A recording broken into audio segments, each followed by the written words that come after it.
Okay, this is milkweed. It has a lot of good purposes in nature, but there is one main reason why you would want to grow the milkweed and let it grow wild on your property. It's not very invasive. It doesn't like to grow all over your yard.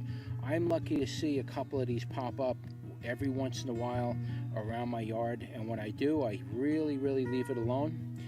This particular plant is the plant that the monarch butterfly puts their little caterpillars on there, and they're awesome. They're totally beautiful caterpillars, and they really like this plant a lot to raise their little caterpillars, like eat this and go on it.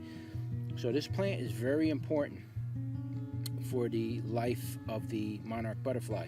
So if you see a couple of these around your property and they're not bothering you and they're out of the way, and even if they are in the way, you can dig it up and move it.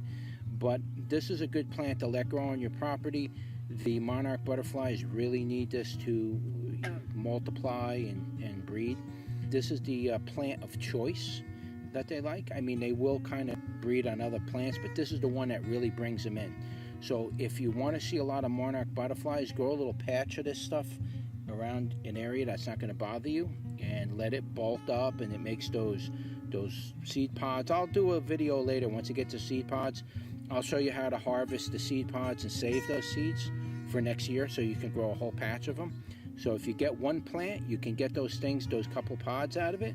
I'll show you how you get the seeds out of there without the silk, and you could save those seeds and plant them for the next year, and you'll get a whole bunch of these come up.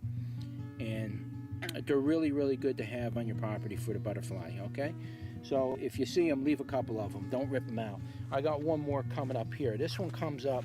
Now, I don't know if this plant is a perennial or if it's an annual. I'm not sure, but it comes up every year, this one over here. You can see it's eaten already. They probably had a butterfly caterpillar on here, ate it up already. So one probably came and gone, or it could have been the deer, maybe chewed it, but I don't know. It looks like caterpillar, like a caterpillar got in there. When you leave this plant alone, like it's been chewed up, it'll just put out a whole bunch of stalks and come up with a whole bunch more. So I'm going to get more caterpillars on this, and when I do, I will show you what they look like. They're beautiful caterpillars. But I only got these two plants this year over here, and I think there's some in the field, but yeah, if you see them, leave them alone, let them grow, and let the butterflies do their thing on them, and you should be good to go. They'll stay out of your garden if you leave some of this go for them.